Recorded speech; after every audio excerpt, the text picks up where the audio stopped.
할렐루야. 반갑습니다. 오늘 수요 예배에 올라오신 여러분을 진심으로 환영하고 축복합니다. 우리 한번 인사 한번 나누겠습니다. 잘 오셨습니다. 은혜 받으십시오. 은혜를 꼭 받고 돌아가시길 바랍니다. 여러분, 오늘 말씀은 악인의 형통, 악인의 형통은 곧 심판의 전조가 된다라고 하는 말씀으로 우리가 은혜를 나누고자 합니다. 여러분 주변 가운데 악을 행하는 사람들 때문에 불평했던 적이 있습니까? 아니면 지금 상황도 우리가 말씀을 붙잡고 나아가는 삶 가운데 주변에 형성되는 상황이 악으로 인해서, 악한 사람들로 인해서 우리가 괴롭힘을 당하고 또 공간 처지 가운데 있지는 않으십니까? 성경을 통해서 하나님께서 우리에게 주시는 답변이 있습니다. 하나님의 응답이 말씀 가운데 있습니다. 그것은 하나님을 의지하라. 그리고 악을 행하는 자들 때문에 불평하거나 원망하지 말라고 합니다. 가장 먼저 악을 행하는 사람들이 잘 되고 또 승승장구하는 것을 보면서 과연 하나님이 어디 계시는가라고 쉽게 판단할 수 있는 판단을 하지 말고, 불평하지 말고 원망하지 말라라고 주님은 말씀하고 있습니다. 그리고 여호와 하나님께 맡기라. 주님의 말씀은 여전히 무엇이냐면 판단한 자리 가운데 지금 눈에 보이는 것으로 인해서 끝이 났다라고 단정 짓는 믿음 없는 행위와 마음을 가지지 말라는 겁니다. 그러면 마음의 평강이 깨어지고 또 우리의 입술은 하나님께 기도하고 감사하는 입술이 빼앗기고, 하나님이 없다, 또 하나님이 뭐하시지라고 하는 하나님의 살아계심에 대하여서 의심을 하게 되는데, 그런 일들을 하지 말고 잠잠히 기다리고 하나님께서 행하실 일들을 기다리면서 기다리라. 기다리는 것이 지혜라고 말씀을 합니다. 기다리는 것이 믿음이죠. 그리고 그러한 사람들 가운데 하나님은 소망을 더하여 주신다라고 말씀을 합니다. 오늘 16장 말씀 그리고 17장 4절까지 말씀은 다윗이 죄를 범한 이유 가운데 하나님으로부터 받게 되는 그러한 곤고함, 이 상황들을 계속해서 발견하게 되는데, 다윗은 압살롬의 반역 소식으로 인해서 긴급히 도망길에 나서게 됩니다.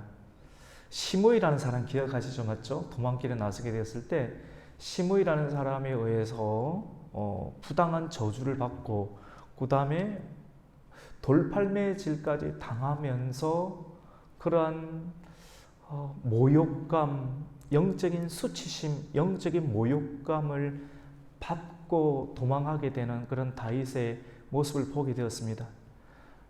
다윗은 예루살렘 성 안에 있어야 되는데 이제 압살롬이 반영했다는 소식을 듣고 긴급하게 소수의 신하들과 함께 예루살렘 성을 비우고 떠나게 되고, 또 비워진 그 예루살렘 성 안에 압살롬이 들어오게 되는, 무혈 입성하게 되는 장면을 오늘 성경은 기록을 하고 있습니다.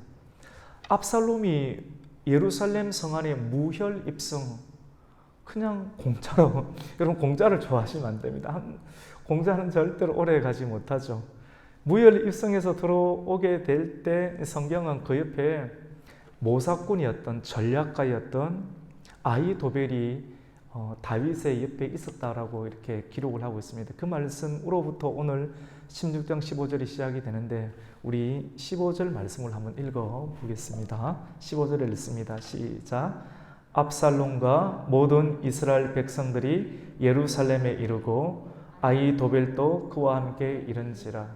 오늘 말씀은 이 다윗이 예루살렘 성을 비우게 되었을 때 예루살렘 성 안에 압살롬이 들어오게 되고, 그리고 다윗을 대적하는 아히도벨, 악한 전략가, 악한 모사였던 아히도벨과, 그리고 후세라고 하는 다윗의 친구이자 다윗의 편에 섰던, 다시 말해서 하나님의 편에 섰던, 말씀의 편에 섰던 후세가 함께 예루살렘 성 안에 존재해서 펼치게 되는 그런 영적인 상황들, 이런 영적인 모사꾼의 전쟁과 같은 상황들을 우리에게 드러내고 있습니다. 압살롬이 예루살렘에 도착을 했을 때 그는 아히도벨과 함께 왔고요. 그리고 도착을 했을 때 후세라는 사람을 예루살렘 성에서 만나게 되었습니다. 압살롬은 압니다. 후세라는 사람이 아버지 다윗과 굉장히 친밀한 사이고 아버지 다윗에게 충성을 맹세하고 충성을 대하는 그런 신실한 사람이었다는 것을 알고 있습니다. 근데 아버지 다윗과 함께 떠나지 아니하고 그 성에 남아서 자기가 들어왔을 때 압살롬을 향하여서 반기면서 웃으면서 어떻게 이야기하는가 하면 왕이여 만세수를 하시옵소서, 왕이여 만세, 왕이여 만세 하면서 이 예루살렘 성으로 들어오는 그런 압살롬을 왕으로 추대하고 또 왕으로 반기면서 웃음과 미소를 지어주는, 그리고 박수를 보내주는 일들을 합니다. 압살롬의 입장에서 보게 되었을 때 압살롬은 저 사람은 분명하게 아버지의 사람인데도 불구하고 여기 있으니까 혹시 의심을 할 수 있는 상황이 되니까 이렇게 질문을 합니다.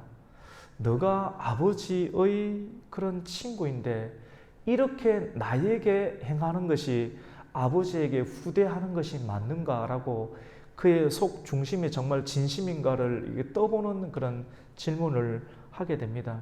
그러니까 이 질문에 대해서 후세라는 사람은 어떻게 답변을 하는가 하면 지금 이스라엘의 모든 사람들, 하나님의 백성인 이스라엘의 사람들이 왕을 추대하고 또 왕을 존중하니 내가 아버지의 사람이었지만 나도 이렇게 전향하여서 왕을 아버지 다음으로 왕을 왕으로 받아들이는 일들을 하겠다, 백성들과 함께 있겠다라고 이야기를 하게 됩니다.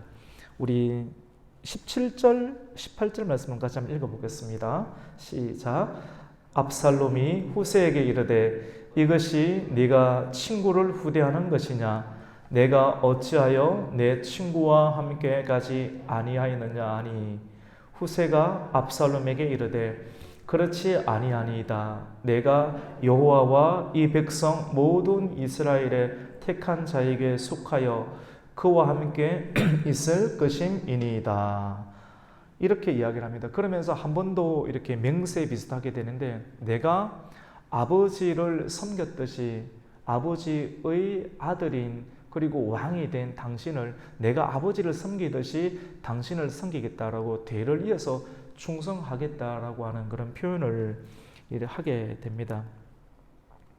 이제 압살롬의 입장에서는 그때 당시 최고의 모사꾼이었던 전략가였던 최고의 모사꾼이었던 아히도벨을 수중에 얻게 되었고 그리고 그 다음으로 모사라고 이렇게 지칭을 받았던 후세라는 사람까지 이렇게 얻게 되었으니 천군만마를 얻게 된 것이죠. 압살롬 주변에는 어마어마한 병력이 있고 최고의 두 모사꾼이 있고 그리고 백성들의 민심과 여론까지 얻게 되었습니다. 지지율로 따진다라고 하면 오늘날로 지지율을 하면 80% 이상 되는 지지율을 받지 않았겠습니까? 그 여론몰이를 다 했던 것이죠. 그리고 아버지 다윗은 급히 소수의 인원 신하들과 함께 긴급하게 도성을 빠져나가게 되었습니다. 누가 보더라도 이제 다윗의 시대는 끝이 났고 압살롬의 시대가 왔다라고 또 자명하는 그런 시점에 이르게 되었습니다. 압살롬 마음은 이제는 끝이 났다. 이제 내가 승리했다. 지금까지 고생, 이제 내 아이의 시대가 또 일어나게 될 것이라는 생각을 하게 되올 것입니다. 근데 마무리를 지어야 되죠. 그와 함께 크게 영입하였던 이 아히도벨에게 이제 내가 왕궁을 차지하게 되었고 또 당신 또 아버지에게서 나에게 오게 되는데 이 일들을 마무리해 정권을 잘 장악하기 위해서 어떻게 해야 될지를 모사꾼이었던 아히도벨에게 압살롬은 질문을 하게 됩니다. 내가 어떻게 하리까? 라고 질문을 하니까 이 질문에 관하여서 모사꾼이었던 아히도벨이 두 가지 전략을 오늘 펼쳐주는 장면들을 보게 됩니다. 하나님께서 그에게 정말 총명한 머리를 주었습니다. 아히도벨의 머리에서 나오는 그런 계획은, 이스라엘의 모든 사람들이 저 계획은 하나님께 기도하여 응답을 받은 것과 똑같은 수준이 된다, 저 계획대로 된 모든 것이 통한다라고 하고 다 인정할 만큼 아히도벨의 모사는 탁월하고 어느 누구도 손댈 수 없고 그 계획대로만 하면 나라로도 집어삼킬 수 있는 계획을 가지고 있었습니다. 다 인정하게 되었죠. 근데 아히도벨이 오늘 두 가지 안을 제시하는데 어떤 안인가? 첫 번째 안은, 왕이시여, 우리가 정권을 찬탈하게 되는데 이 상황 속에서 우리가 견고한 나라를 세우기 위해서 가장 먼저 할 것은 다윗 왕이, 선조 왕이 놔두고 갔던, 방금 놔두고 갔던 후궁들이 있는데 후궁들을 백주대낮에 많은 사람들이 보는 앞에서 왕의 선조의 여인들을 취하는 일을 하십시오라고 하는 일을 합니다. 야, 여러분 잔인하지 않습니까? 정말로 악한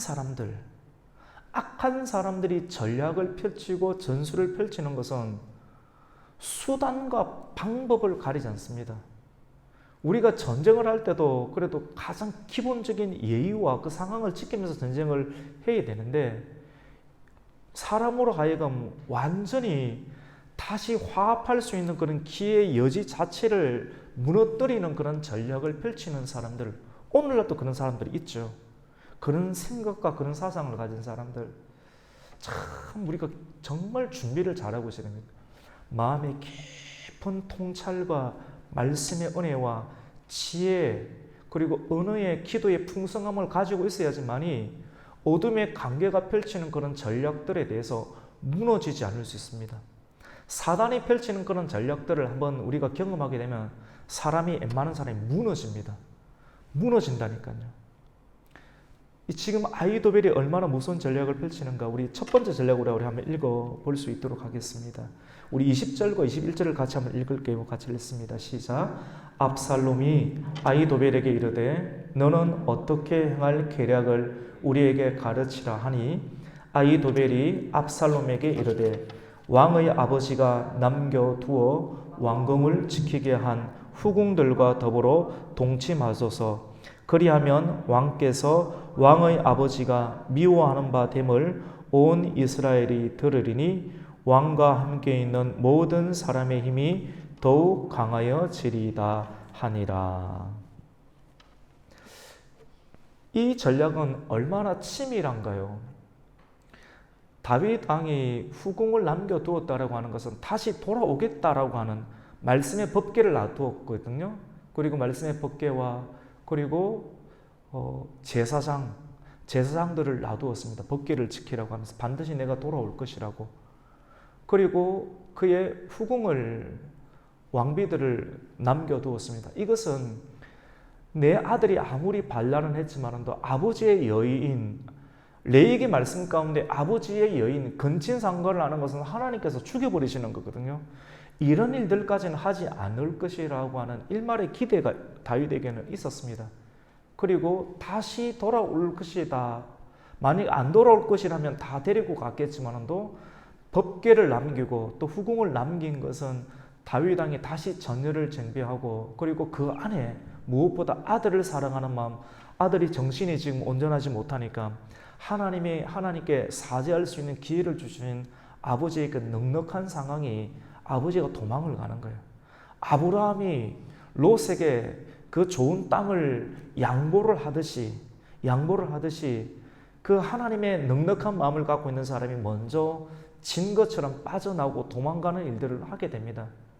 그런데 이런 배려심과 이런 깊은 내면의 마음들을 가지고 접근하면 오히려 악한 사람들은, 악한 사상과 인륜을 무시할 수, 그리고 하나님의 법을 무시하는 악한 사람들은 이러한 배려, 또 말씀으로 나오는 예의, 그리고 기회를 주는 그런 마음들에 관해서 오히려 그것들을 더 이용하여서 일말의 여지까지 끊어버리려는 일들, 그리고 남아있는 사람들에게 왕의 후궁들을 이 압살롬이 취함으로 말미암아 아버지의 것들을 내가 취했다, 이것은 내가 승리했다라고 하는 보여주는 그런 이미지, 정말 세상에 어떤 언어를 사용할까요? 끝판왕과 같은 그런 이미지를 보여주므로 사람들에게 두려움을 심어주는 그런 전략과 생각들, 무지막지한 생각들, 여러분 이러한 생각, 이러한 전략을 가진, 그리고 이러한 전략과 더불어 함께하는 정부는 절대로 오래가지 못합니다. 압살롬의 정부, 사실 정식 정부는 아니죠. 쿠데타를 일으켜서 하나님께서 영영이 세우리라 약속하신 그런 하나님 나라의 정부가 있는데도 불구하고 이것을 반역과 쿠데타를 통해서, 그리고 악한 아히도벨의 계략을 통하여서 이 일들을 실행하려고 하는 그런 나라는 결코 오래갈 수가 없게 되는 것이죠. 여러분, 세상 사람들은 영적인 은혜가 결핍된 세상적 지혜를 찬양합니다. 이런 것을 볼 때 무섭다라고 하는 생각도 가진과 동시에 하나님의 은혜가, 영적인 은혜가 결핍이 되어 있는 세상적 지혜가 동반된 이러한 계획을 실행하게 되면 사람들이 무지막지하게 몰리는 그런 경향들이 있습니다. 예나 지금이나. 하나님을 떠나버린 사람들의 모습들의 모습 가운데 이런 모습들이 나타나게 되는 것이죠. 자기 생각에 고착된 사람은 하나님의 계시를 경멸하기 때문입니다. 그리고 여러분, 위대한 정치인들 중에서 정치인들이 굉장히 위대하게 정말 탁월한 정치를 펼치는 그런 사람들, 정말 오래 갈 것 같은데 그러한 위대한 정치가들 중에서 자신을 위해서 가장 어리석은 일을 하는 경우들을 역사 상황 가운데 우리는 종종 보게 됩니다. 아히도벨이 얼마나 굉장히 세상적으로 보면 어마어마한 정치가지 않습니까? 근데 그가 하나님과 대치되는 쪽에 서서 하나님의 편이 아닌, 그리고 하나님의 편에 속하는 인륜을 무시하고 아버지와 부모의 관계를 무시하면서 세상의 법칙을 무시하면서까지 펼치는 그의 전략과 정치, 이것이 자기 목숨을 끊어버리는 그런 계기가 되는 줄 본인은 알지 못했던 것입니다. 이런 것을 보면 여러분, 압살롬이 굉장히 악하지 않습니까? 굉장히 주도 면밀하고 자기 내면을 감추면서 아버지를 속이고, 그리고 그의 형을 속이고, 오랫동안 정말로 이단처럼 자기의 실체를 감춘 채 웃고 조용히 지내다가 결국은 자기가 힘을 얻게 되었을 때 많은 사람들에게 신임을 얻는 그런 거짓 선동을 한 다음에 자기가 힘을 얻게 되었을 때 자기 속 안에 있는 모습들을 드러내는 적그리스도와, 그리고 악한 거짓 선지자의 모습들이 압살롬에게 드러나게 되었는데, 이런 압살롬과 손을 잡는 그런 책략가들은 후세와 같은 신의를 지키고 하나님의 편에 선 사람이 아닌 하나님에게서 등을 돌리고 하나님께서 세우신 지도자에게 등을 돌리던 그런 아히도벨과 같은 사람들과 손을 잡게 되는 것을 보게 됩니다. 우리가 잘 알듯이 유유상종이란 말이 있지 않습니까? 통하는 사람들이 있는데 영이 통해, 영이. 악한 사람들은 악한 사람들과 영이 통하고 선한 사람들은 선한 사람들과 영이 통합니다. 흐름이 있습니다. 악한 사람과 선한 사람이 함께 친할 수가 없고 그리스도와 벨리알이 함께 친할 수가 없듯이 우리의 마음을 하나님의 성령의 은혜로 고치고 개조하고 개혁하여서 하나님의 성령을 받고 우리가 은사를 받고 하나님의 성령의 충만을 얻어야지만이 하나님께서 선포하신 그 말씀 가운데 우리가 따라갈 수 있는 은혜를 잊게 됩니다. 압살롬은 대단하죠. 좋지 못한 면으로 정말 악랄하고 대단하죠. 아히도벨이라고 하는 그러한 책략가가 일러준 무시무시한 전략, 당신의 아버지의 아내들과, 쉽게 말해서 당신의 어머니들과 백주 대낮에 동침을 할 수 있을 만큼 뻔뻔하고 자기의 야망을 위해서 수단과 방법과 인륜과 도덕을 불사하는 사람이 바로 이 압살롬이었습니다. 가르쳐 준 대로, 그가 시켜준 대로 백주 대낮에 텐트를 치고 많은 만조백관이 보는 앞에서 그의 후궁들과 동침하는 행위를 합니다. 제정신으로 할 수 있겠습니까? 여러분, 이런 사람이, 압살롬이 천국에 갈 수 있겠습니까? 하나님의 사람이었던 다윗에게서 어떻게 이러한 하나님의 다윗의 씨앗들 속에서 어떻게 이렇게 극악무도한 사람이 나올 수가 있습니까? 어떻게 하나님의 사람이었던 아담 안에서 하나님의 사람이었던 그러한 가인과 아벨이 나뉘어질 수가 있습니까? 정말로 우리가 믿기 힘든, 인정하기 힘든 일들이 성경의 역사 가운데, 그리고 우리의 삶 가운데 많이 벌어지고 있음을 보게 됩니다. 신앙생활을 한다고 다 천국 갈 것 같습니까? 정말 우리에게 말씀을 볼 때 우리가 얼마나 깨어 있어야 되는지, 그리고 얼마나 안일하게 신앙생활을 하지 않아야 할지를 우리가 발견하게 됩니다. 이 사실은 많은 사람들을 입소문을 통해서 도망갔던 다윗에게 전가가 되었을 거예요. 다윗이 이 이야기를 들었을 때 도망가는 다윗의 다리가 풀어지지 않겠습니까? 아히도벨의 책략은 이러한 도망가는 다윗, 그리고 다시 돌아올 것, 그리고 착한 양심을 쓰고 선한 양심을 쓰고 있는 다윗의 양심 가운데 먹물을 뿌리는 그런 일들을 하는 사람, 이런 사상가들, 이런 책략가들, 여러분, 이런 책략가들은 결코 오래 가지 못합니다. 왜냐하면 이 세상은 하나님께서 다스리시기 때문입니다. 여러분 믿으십니까? 하나님이 다스리십니다. 오늘날도 마찬가지입니다. 우리 주변 가운데, 우리나라 가운데, 이 세계 가운데 악인들이 여러분 막 설치고, 이렇게 되면 우리나라가 망할 것 같고 정말로 그렇게 보이지 않습니까? 근데 성경이 어떻게 말씀하시는지 들어보세요. 악인들 때문에 불평하거나 시기하지 말라. 너희는 잠잠하라. 시편 말씀 우리에게 고백하고 있습니다. 하나님의 때를 기다리라. 분명한 하나님의 때가 있다라고 하는, 지금 눈에 보이는 것 때문에 절대 불평하거나 원망하지 말고 온유한 자가 땅을 기업으로 받으니 하나님 앞에서 잠잠하라 말씀합니다. 두렵기 때문에 잠잠하라는 것이 아닙니다. 진짜 하나님의 살아계심을 믿으라고 하는 것입니다. 여러분,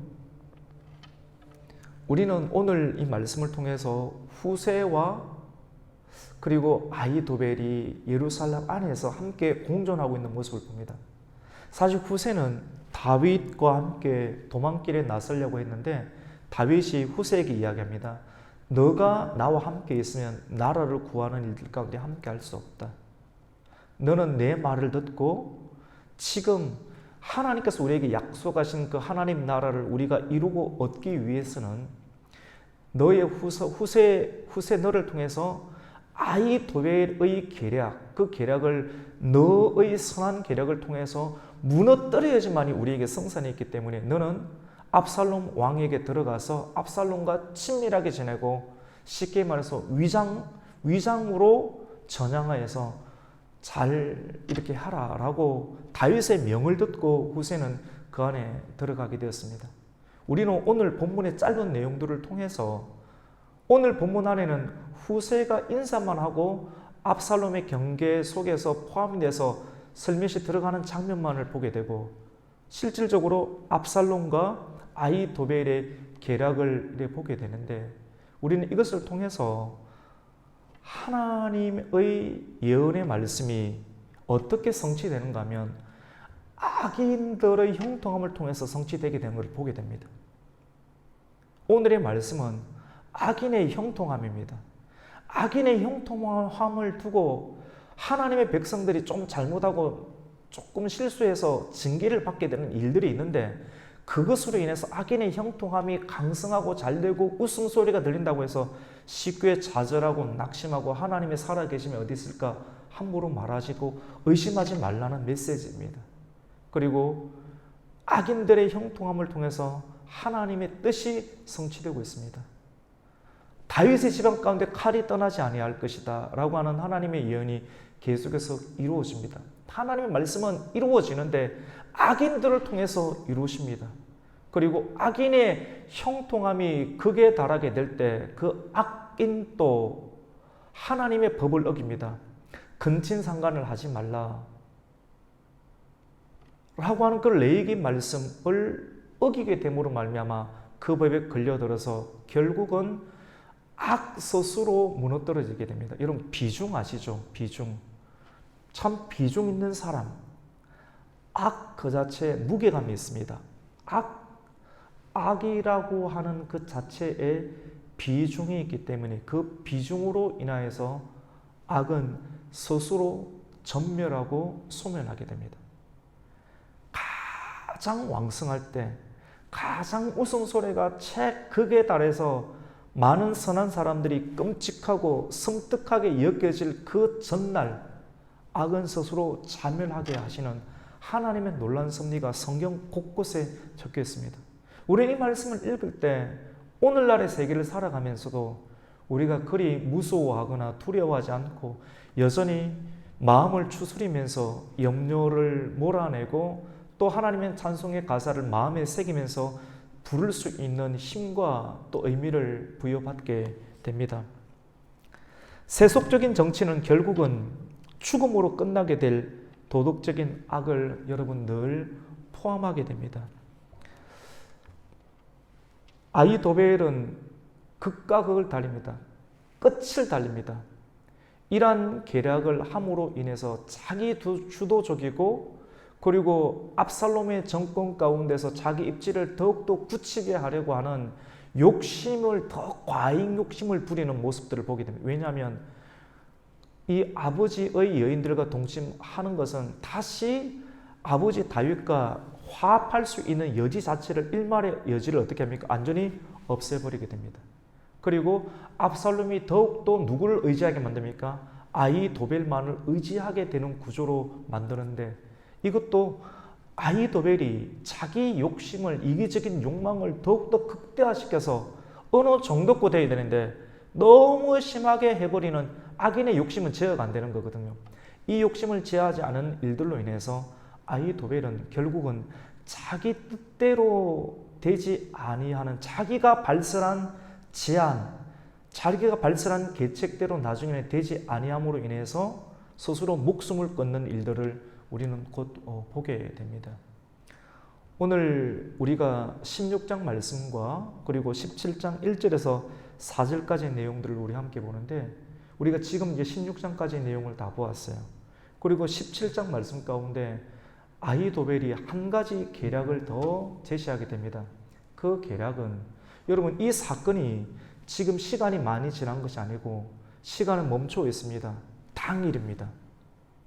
그 당일입니다. 다윗이 도망을 가고 도망가는 그 이후에 즉각적으로 압살롬과 아히도벨이 입성을 하게 되고 입성하는 그 순간 가운데 후세가 마중을 나와서 인사하고 전략적으로 그 안에 들어가게 되고 이 상황 속에서 성을 입수했는데 어떻게 내가 해야 될까 묻게 되었을 때 백주단에서 동침하는 일들과 그리고 이제 또 어떻게 해야 될까라고 묻게 될 때 아버지 다윗이 얼마 도망간 시간이 얼마 안 되니까 오늘 밤 가운데 전열이 재정비되지 아니하는 시점 가운데 있는 다윗을 추격하여 나에게 군사 12,000명을 내어줘서 백성들은 고스란히 놔두고 지도자 한 사람 다윗만 쳐서 죽이면 이 나라가 완전하게 당신의 것이 된다라고 마침표를 찍으려고 하는 그런 엄청 대단하죠.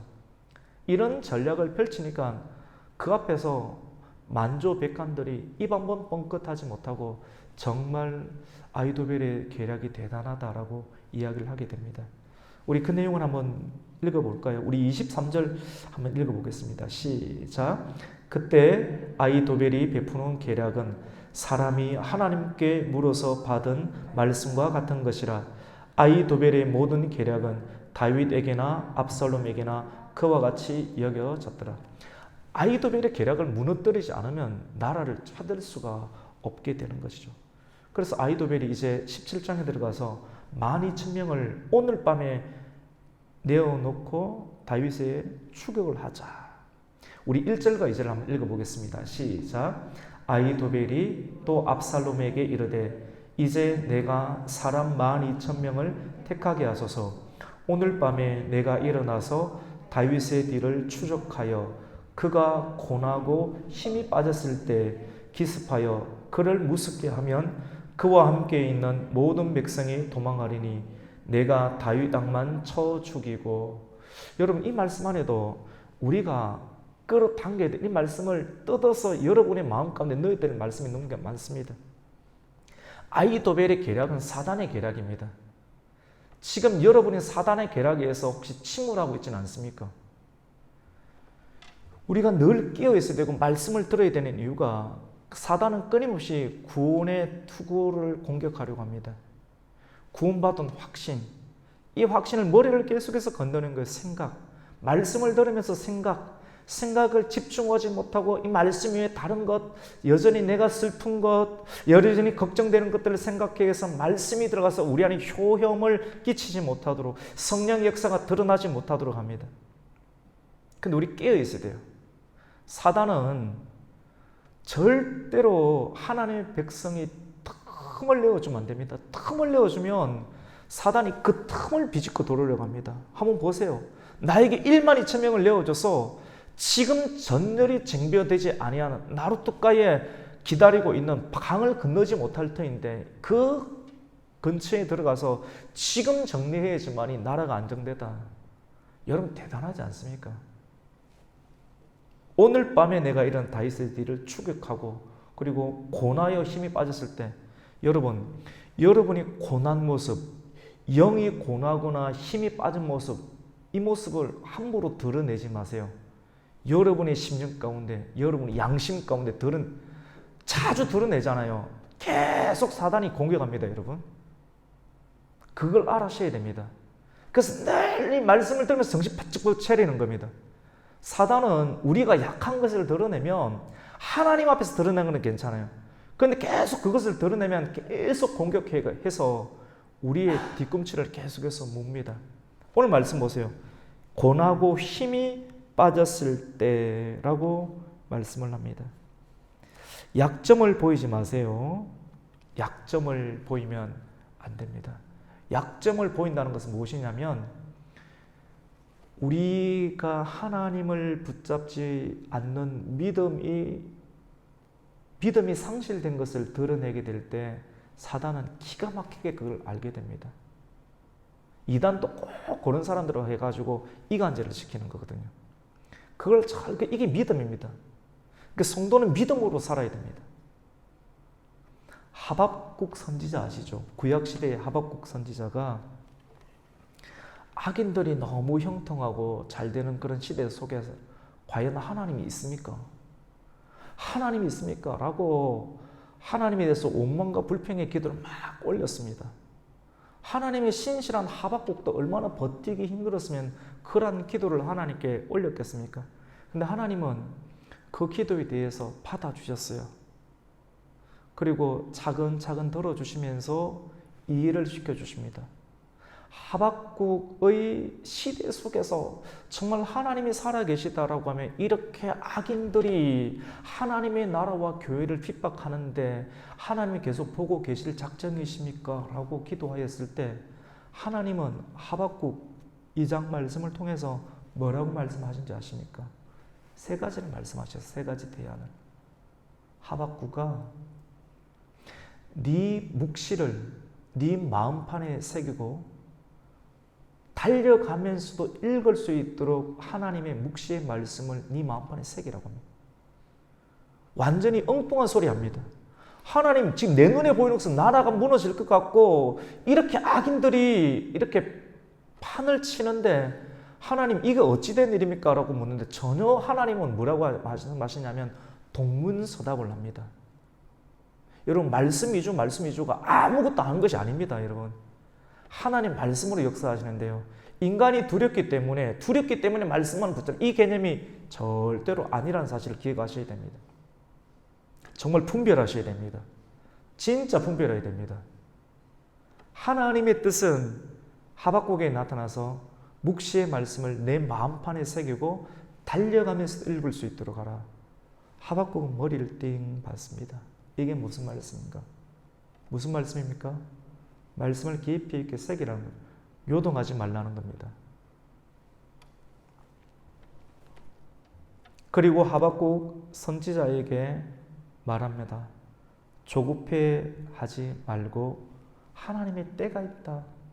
두 번째 말씀은 하나님의 때가 있다라고 말씀합니다. 네가 보기에 무너질 것까지는 절대 무너지지 않는다. 하나님의 때가 있다. 하나님의 때까지 너는 인내해라, 기다리라 말씀합니다. 신실하였던 칼빈이 5대 강령의 5번째 가운데 전적인 타락과 불가항력적인 은혜와 무조건적인 선택과 제한 속죄와 그리고 성도의 견인 또는 성도의 인내, 전적으로 타락한 백성을 하나님께서 불가항력적인 은혜로 구원해 주시고 하나님의 예정 가운데 선택된 백성들을 하나님의 방법으로 이끌어 가시는 섭리들 속에서 성도가 세상 가운데 핍박과 고통을 당하게 될 때 성도에게 필요한 것은 하나님에 대한 신뢰와 인내다라고 말씀을 합니다. 그 인내는 믿음입니다. 믿음을 가질 때 소망을 가지고 찬송할 수 있고 소망 속에서 다니엘이 그 핍박 가운데서도 사자굴에 들어가고 그의 친구들이 풀무불에 들어가는 상황 속에서도 하나님의 건져내심이 있었던 것처럼 인내를 우리에게 요구하고 있습니다. 하나님의 때가 있으니 인내하라. 그리고 그 유명한 루터와 칼빈이 종교개혁을 일으키게 하였던 그 위대한 말씀을 하박국 2장은 고백하고 있습니다. 오직 의인은 믿음으로 말미암아 살리라라고 말씀을 합니다. 오직 의인은 하나님께 부름을 받고 택함을 받아서 불의들 속에서 하나님의 의를 전하는 의의 흉패를 가진 하나님의 백성들은 고통과 불의 속에서도 낙심과 불평하지 말고 믿음으로 살아라. 이것이 하나님의 답이다라고 말씀을 하고 있습니다. 우리의 세상의 기준에 맞는 딱딱 떨어지는 답을 요구하는 것은 혼합주의적 신앙일 수도 있습니다. 우리 깨어야 됩니다. 말씀을 우리가 듣고 말씀을 통해서 여러분 작은 교회 작은 말씀이라고 절대 착각하지 마십시오. 결코 그렇지가 않습니다. 큰 교회라고 엄청난 말씀이 있을 것 같습니까? 오히려 더 다른 것이 더 많이 있습니다. 몇 명이 없어 보이는 이 말씀이 진짜 말씀일 수 있다는 걸 우리가 기억을 해야 됩니다. 여러분 오늘 우리는 사무엘하 16장과 또 17장의 전반부를 통해서 압살롬의 정말로 형통함을 보게 되는데 우리가 다음 주 수요일 아이도벨이 어떻게 죽음을 갖게 되는지 그 다음 주 수요일 그렇게 자고하였던 압살롬이 어떻게 죽음을 맞게 되는지를 우리는 철저하게 세밀하게 보게 될 것입니다.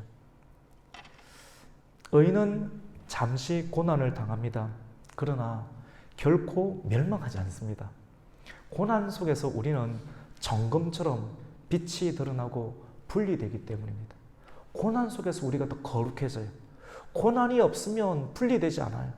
고난 속에서 불 속에서 불과 같은 하나님의 성령의 불을 받은 사람은 성령에 이끌려서 예수님께서 사단에게 시험을 받으러 광야에 들어가듯이 내면의 성령의 불을 받은 사람은 불과 같은 그런 핍박과 고난 가운데서 싸워서 이기는 선한 싸움을 싸우게 됩니다. 이것이 성경 속에 나타났던 모든 선진들과 의인들의 모습이라고 볼 수가 있습니다. 잠언 24장 1절은 이렇게 말씀을 합니다. 너는 악인의 형통을 부러워하지 말며 그와 함께 있기도 원하지 말지어다. 신앙이 약한 사람, 어중간 사람은 빨리빨리 도망 잘 갑니다. 이렇게 이 편 뛰었다가 저 편 뛰었다가 하지 마세요, 여러분. 사람이 몇 명 앉았나 보면서 신앙생활 하지도 마시고 정말 신앙을 가지셔야 돼요. 지금이 신앙을 가질 때입니다. 믿음을 가질 때입니다. 지금 하나님 달아보고 계십니다. 저는 그 생각을 늘 합니다. 우선 주의 종이니까 저를 달아보시죠. 계속해서 달아보십니다. 저 믿음을 달아보시는 거예요. 사실 목회자 크기만큼 하나님의 교회가 또 만들어지지 않습니까? 성도들도 마찬가지입니다. 그 목회자의 스타일에 맞는 사람들이 오지 않습니까? 그 말씀을 듣고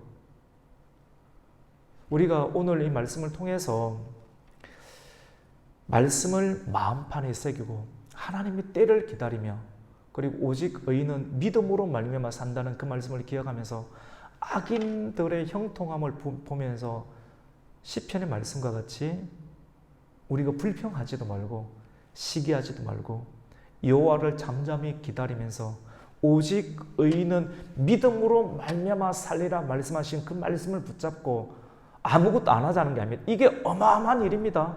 하나님 말씀 붙잡으면 하나님은 계속 움직이십니다. 살아있습니다. 말씀만 가만히 붙잡고 있으면 가만히 있는 것이 아니라 하나님이 개인적으로 계속 역사하세요. 성령님은 말씀하세요.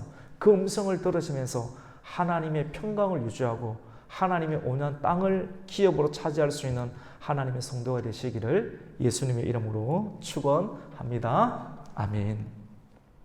하나님 감사를 드립니다.